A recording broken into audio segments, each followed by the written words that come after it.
老太太这些年怎么记得这样清楚？说是哪一箱什么匣子里装着，我按照老太太的话一拿就拿出来了。哼，你过来。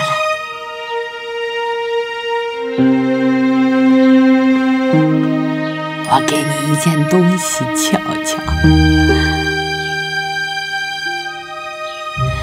这块玉是我祖爷爷给老太爷传给我的。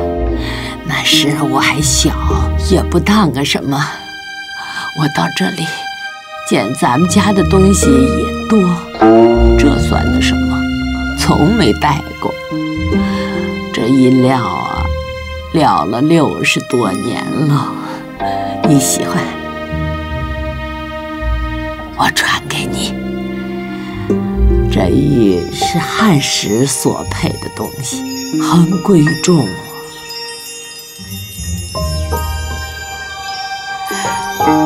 你拿着，就像见了我一样。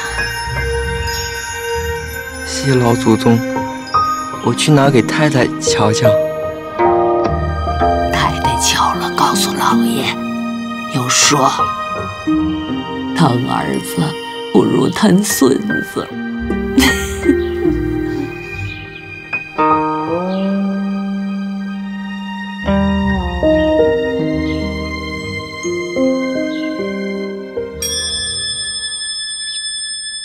自贾母将祖传玉诀传于宝玉，2日不再进饮食，胸口仍是结闷，头晕目眩，卧病在床。贾政四处寻医问药，一连3日，病情不见消减，何府上下甚为焦急。且说贾母病时，何宅女眷无日不来请安。连园中栊翠庵的妙玉师傅知道老太太病了，也特来请安。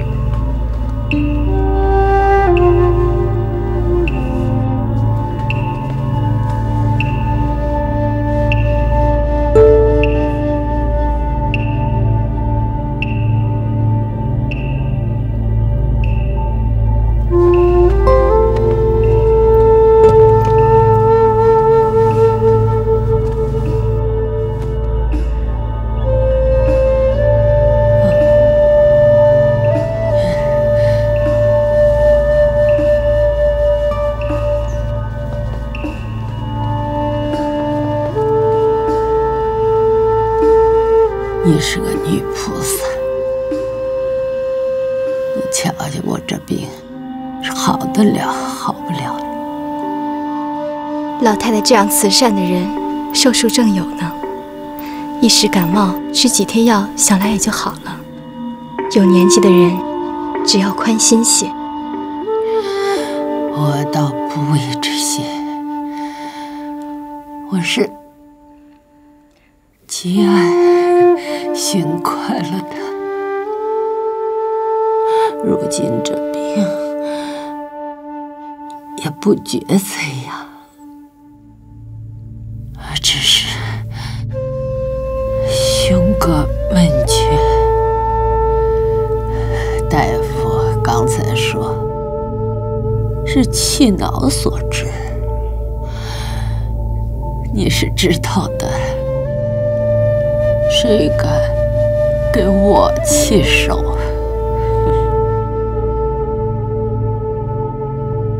这不是那大夫卖礼平常吗？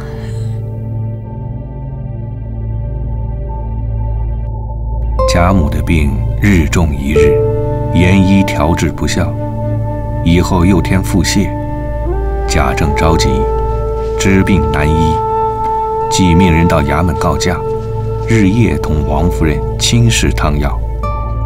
一日见贾母略进些饮食，心里稍宽。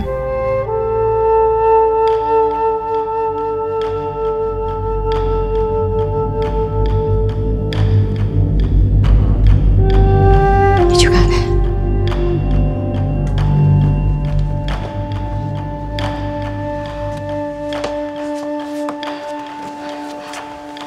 我是陪二姑娘到孙家的人。哦，你来做什么？我都来了半日了，也找不着一个姐姐们，可是我又不敢冒撞，我这心里头急呀。急什么？又是姑爷作践姑娘不成？是姑娘不好了，前儿啊闹了一场，哭了一夜，昨儿痰给堵着了，他们也不去请大夫，今儿更厉害了。老太太正病着呢。是，带她到外头去说。快走。二太太，老太太叫呢。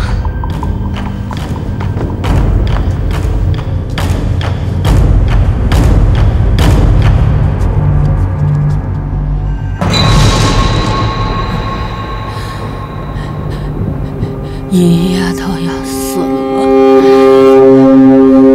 啊？没有，婆子们不知轻重，说是这两日有些病，恐不能救好，到这里来问大夫。叫我的大夫就好，快请了去。哎，快去。我有3个孙女儿，一个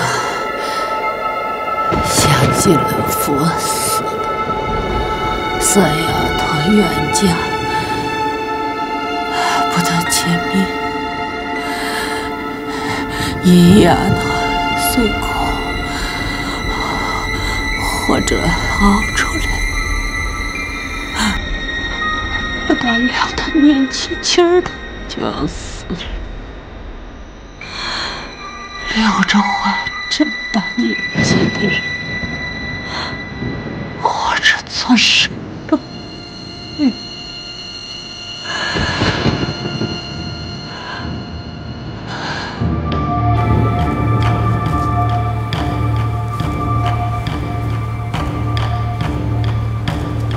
太太。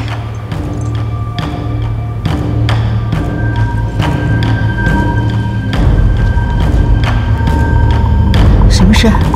才刚外头打发人传话进来，二姑奶奶没了。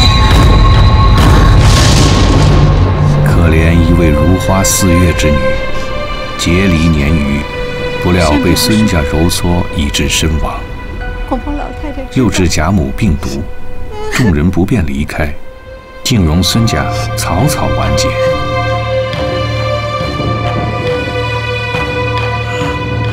打发到史大姑娘家的人来回话说，他们到了那里，告诉说老太太想史姑娘，不想史姑娘哭得了不得，说是姑爷得了暴病，大夫都瞧了，说这病只怕不能好，莫变了个痨病，还可挨过4、5年，所以史姑娘心里着急，又知道老太太病，只是不能过来请安，还叫不要在老太太面前提起。倘或老太太问起，务必变个法儿回老太太才好。啊，你们下去吧。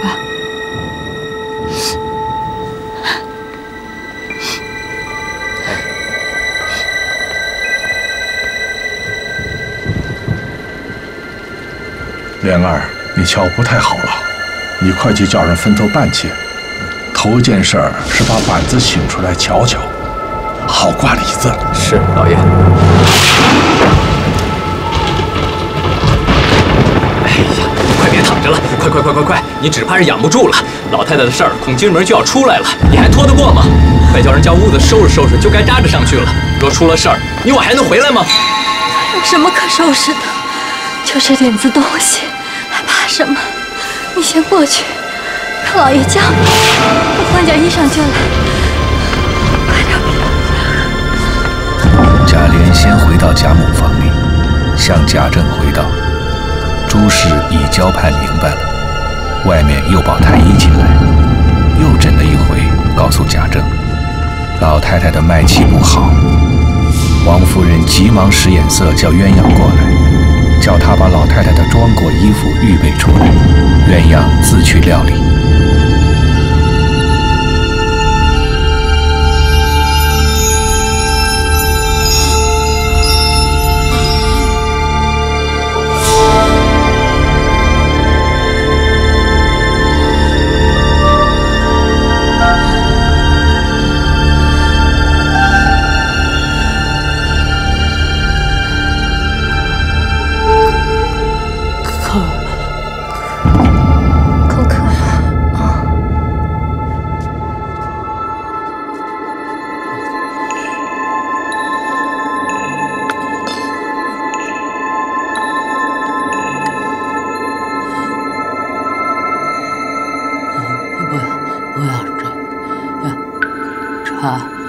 喝。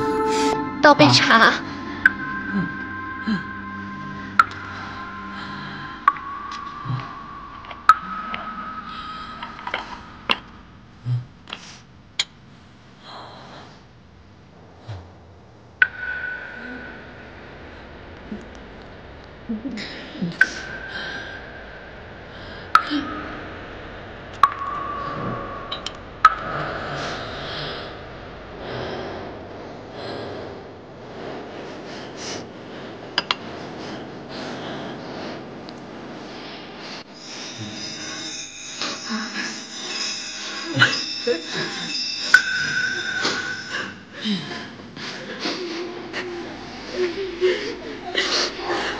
我大了，你们这要是大爷，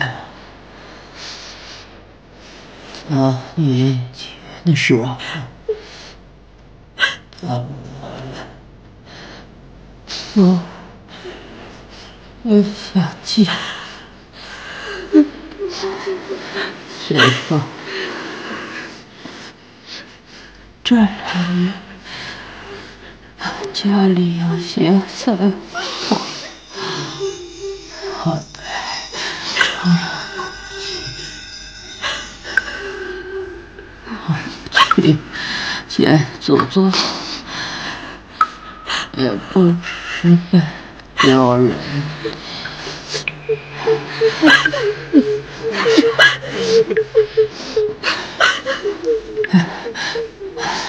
家里的儿孙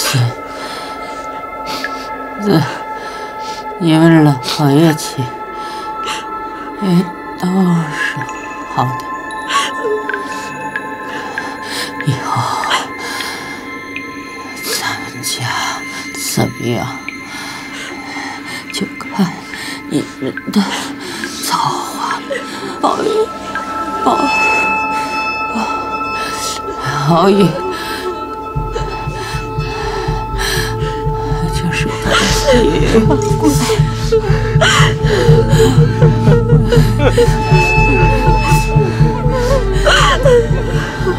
我的儿子，你要争气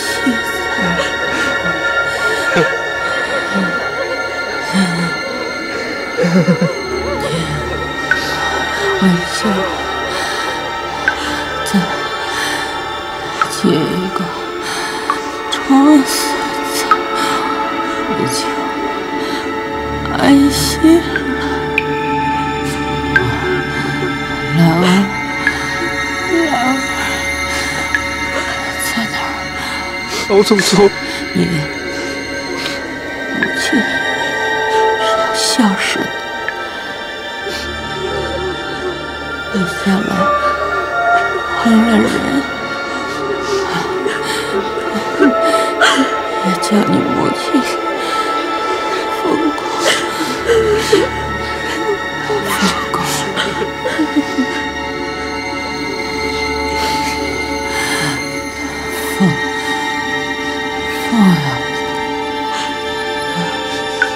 光，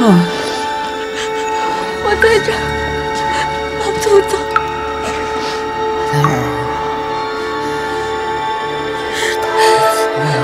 我的儿，你是太聪明了。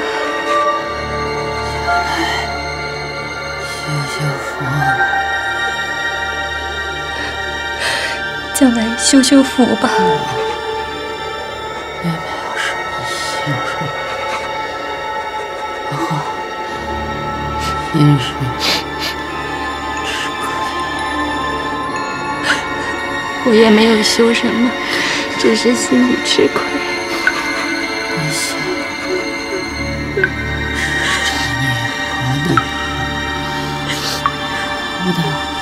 那些那些吃斋念佛的事也不大干。我是叫你叫人写了，就是救你叫人写了《金刚经》。宋夫人，不知道送完了没有？还没有呢。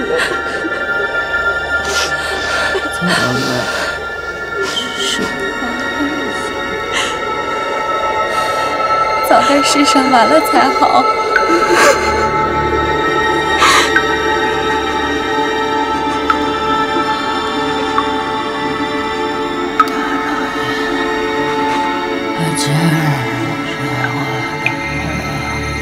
我们大老爷和珍儿是外头乐了。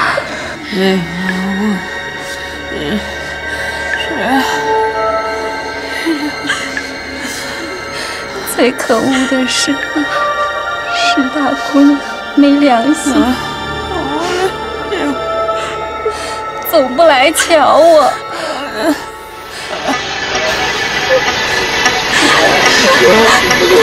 老祖宗，快把机枪拿过来！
孝棚高起，上下人等登时成府。主上念及世代功勋，又系元妃祖母，赏银1000两，与礼部主祭。贾赦不在，贾政为长，率众。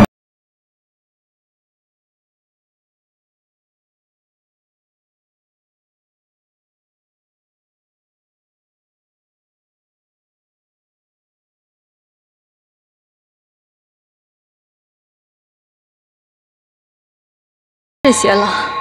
回奶奶，统共有男仆21人，女仆有19人，其余连各房算上，共有30多人。状子上呢？还有几个？我去看看。彩萍，走了，快走。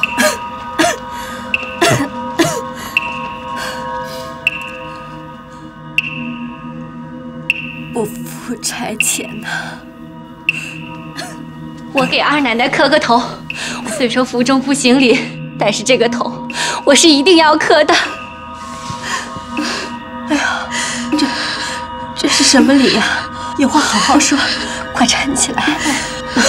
哎呀，快起来！老太太的事，一应内外都是二爷和二奶奶办。这种银子也是老太太留下的呀。老太太这一辈子也没有糟蹋过什么银钱，如今临了这件大事，必得求二奶奶体体面面的办一办才好。方才听老爷说，老太太的丧事，只求悲切才是真孝，不必迷飞图好看的念头。我想，像老太太这样的人，怎么不该体面些？我虽是个奴才丫头，我敢说什么？我知道二奶奶是办大事的人，故此求二奶奶做个主。我生是老太太的人，老太太死了，我也是要跟她去的。倘若瞧不见老太太丧事是怎么办？我将来怎么去见老太太呀？快起来！你放心，要体面是不难的。况且，老爷虽说要舍，那事怕也错不得。就算拿这小银子都花在老太太身上，那也是该当的。老太太的遗言说，家里剩下的东西都是留给我们的。倘若二奶奶用着不够，只管拿去折变补上。就是老爷说什么，也不敢违老太太的遗言呀。再说，那天老太太分派的时候，老爷不也是在场听见了吗？你素来是最明白的，怎么这会子也这样着急起来了？不是我着急，为的是大太太是不管事儿的，老爷又是怕招摇的。若是二奶奶的心里也是老爷的想头，说是抄过家的人，丧事还办得这么好，将来又怕抄起家来，也就不顾老太太了。怎么处？在我呢，是个丫头，好歹碍不着，到底是这里的声名啊。我知道了，你只放心，有我呢。那就多谢二奶奶了。你先回去吧。哎，我走了，二奶奶，多谢了，多谢了。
去说老太太的事儿，故要认真办理。老太太这种银子用不了，谁还要吗？仍旧该用在老太太身上。老太太是在南边的坟地虽有，阴宅却没有。老太太就是要归到南边去的，留着这些银子，在祖坟上盖起些房屋来，在余下。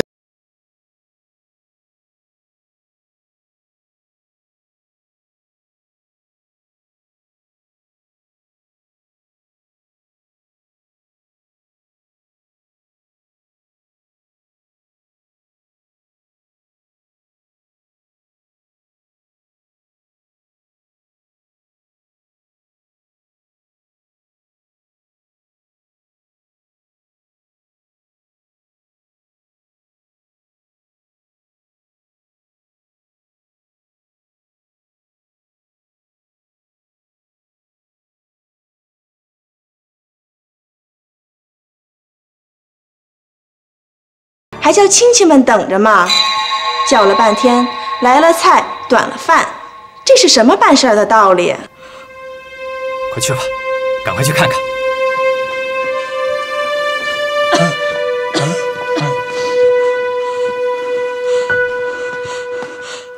给两位太太请安。咱家虽说不济，外头的体面是要的，这2、3日人来人往的，我瞧着他们都照应不到。想是你没吩咐，你还得替我们操点心才好。这银钱是外头管的，不凑手也是有的。按理该是我们做媳妇儿的操心，本不是孙子媳妇儿的事，但是我们动不得身，所以托你的。你是打不得撒手的。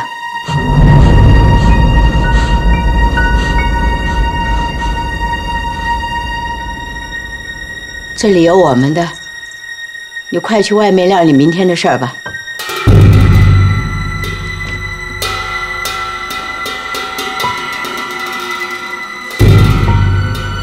凤姐这回子完全明白，都说给了份力，她横竖见不到，真正是巧妇难为无米之炊。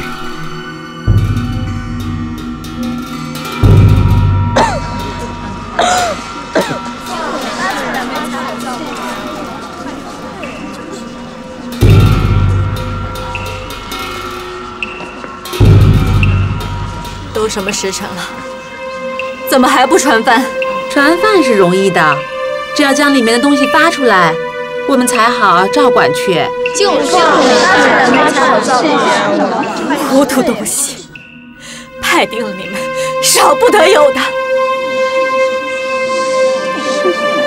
只见已是日渐平息了，凤姐只得又找了鸳鸯，说要老太太存的这一份家伙。二奶奶，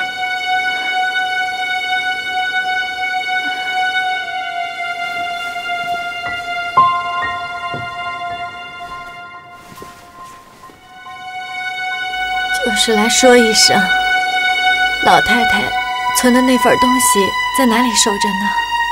你如何来问我？那年二爷当的当，你赎回来了吗？不要金的银的，只要那份平常使的。怪道，如今大太太、甄大奶奶屋里使的是哪里来的？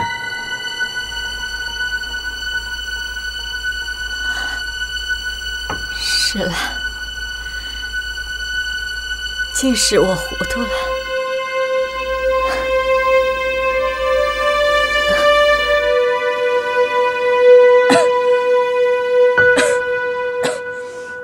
头里做事何等的爽利周到，如今怎么掣肘的这个样了？我看这2、3天连一点头脑都没有，不是老太太白疼他了吗？鸳鸯哪里知道，贾政是拘泥的人，有事便说请大奶奶的主意。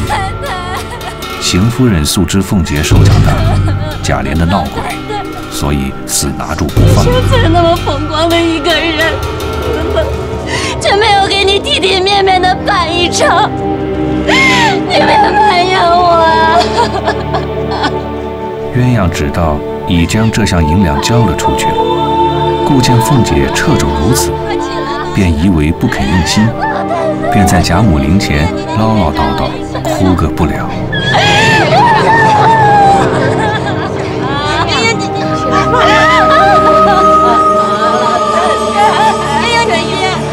大娘、婶子们，你们可怜我吧，我上头挨了好些说，为的是你们不起解，叫人笑话。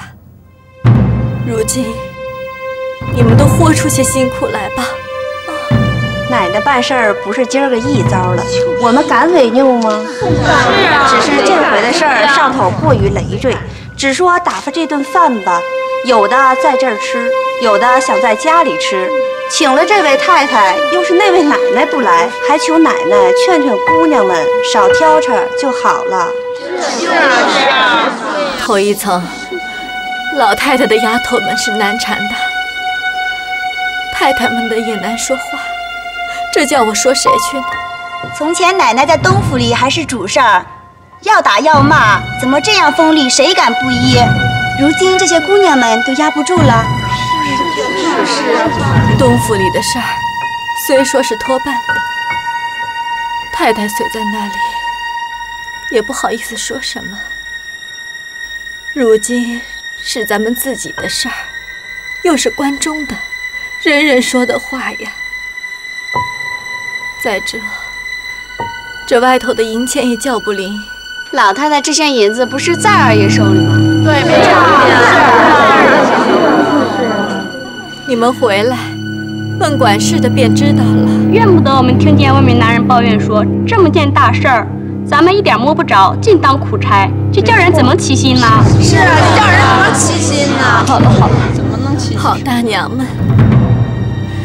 你们且帮我一天，等我把姑娘们的事儿闹明白了再说罢了。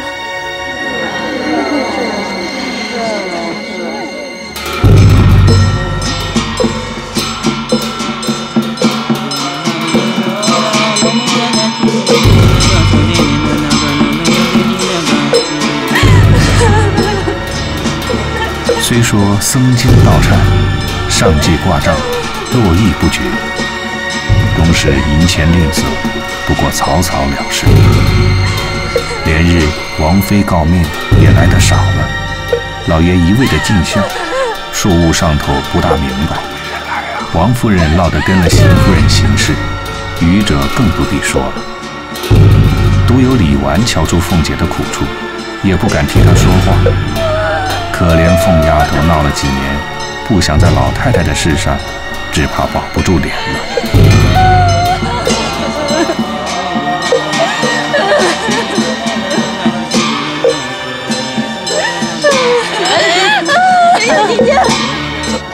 快，都准备好了吧？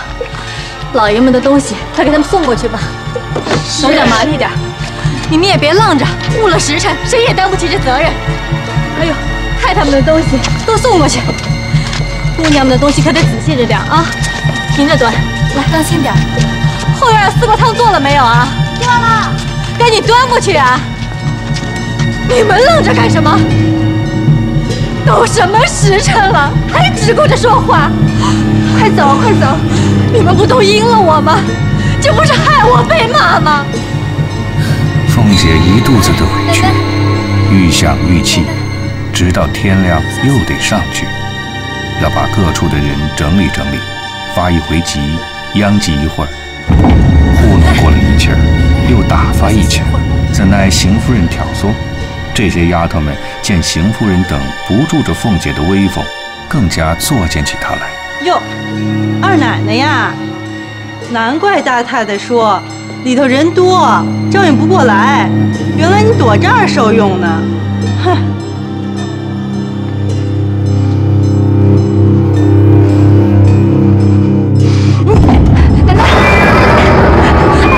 奶奶，奶奶，奶奶，快来人啊！奶奶，二奶奶，怎么了？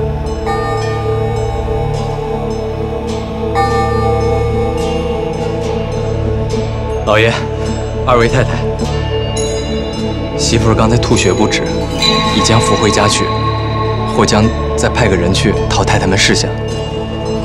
哼，如今推着有病，倒越发趁势躲了，叫他歇着吧。也罢，也不用派人了，好歹今晚辞了灵，明日送出去，便让他在家里看家也是一样的。是。到2斤多天远客去后，便预备辞灵。校墓内的女眷，大家都哭了一阵，上上下下也有100余人，只鸳鸯不在。众人忙乱之时，谁去检点？到了琥珀等一干的人哭奠之时，仍不见鸳鸯。想来是他哭乏了，暂在别处歇着，也不言语。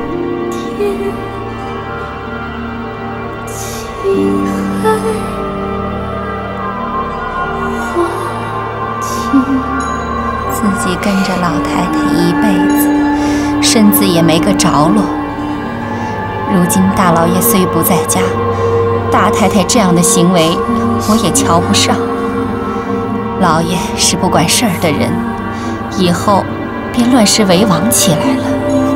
我们这些人不是叫他捉弄了吗？谁收在屋子里，谁配小子。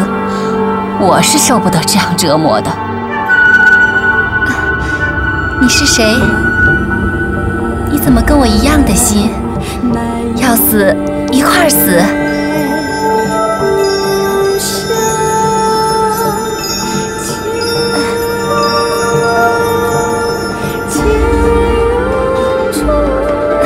你是东府里的小荣大奶奶。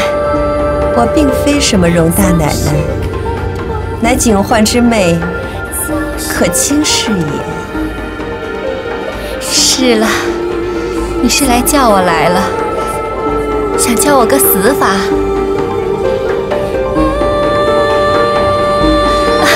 我跟你去。小荣大奶奶，等等我！小荣大奶奶，等等我呀！太虚幻境痴情一丝，竟无人掌管。今景焕仙子已经将你捕入，命我来引你前去的。我是个最无情的，怎么算我是个有情的人呢？你我这个情，正是未发之情，就如那花的含苞一样，欲待发泄出来，这情就不为真情了。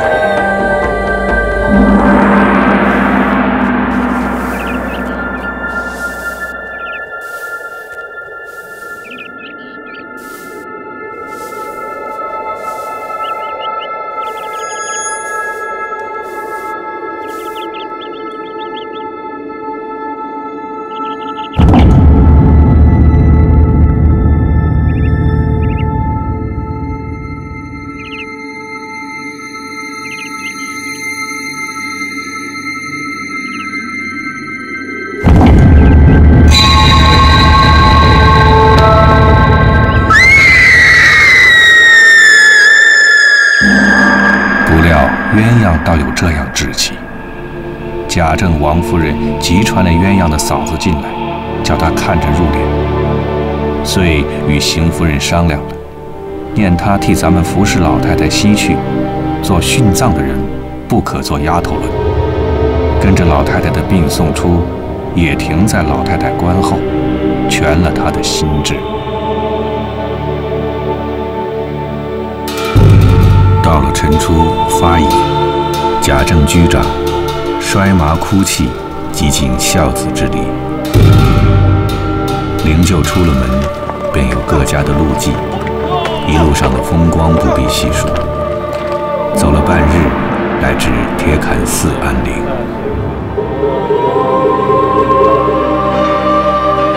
且说家中林之孝带领拆了棚，将门窗上好，派了巡经的人到晚打更上夜。1、2更3门掩上，男人便进不去了，里头只有女人们查验。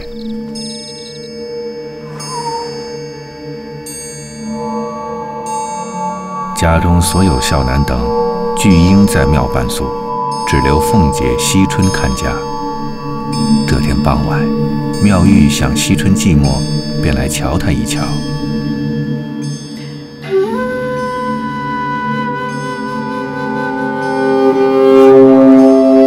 刚才听见外面喧闹，也不知是何人在聒噪。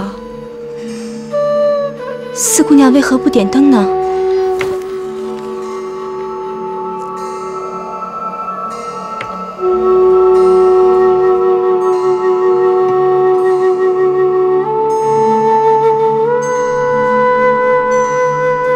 四姑娘看来气色不好。这2天府中人都去了老太太那里，这边却也清静得紧。知道四姑娘寂寞，如今这园子里的人越来越少，所以过来照应一下。在家看家，也只好熬个几夜。但是二奶奶病着，一个人又闷又是害怕，能有一个人在这里，我就放心。如今这里头一个男人也没有。今儿你继光将肯伴我一宵，咱们下棋说话可使得吗？这可怎生使得？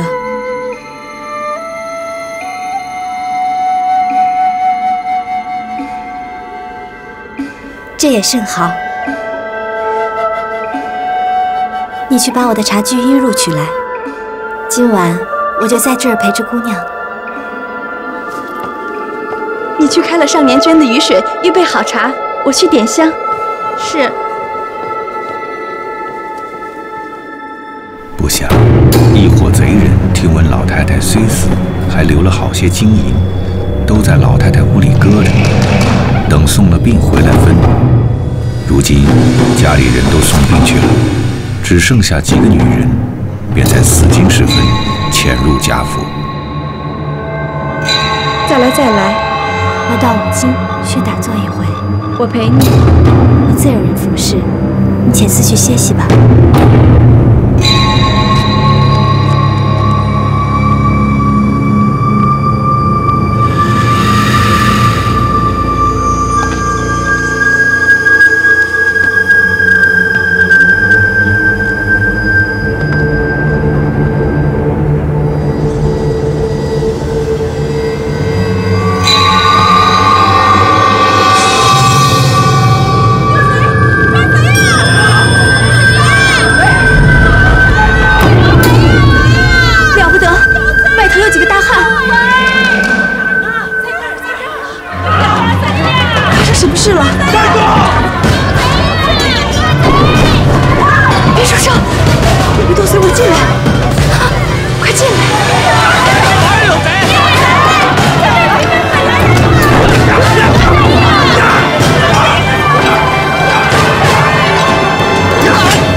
富贵也真骄傲。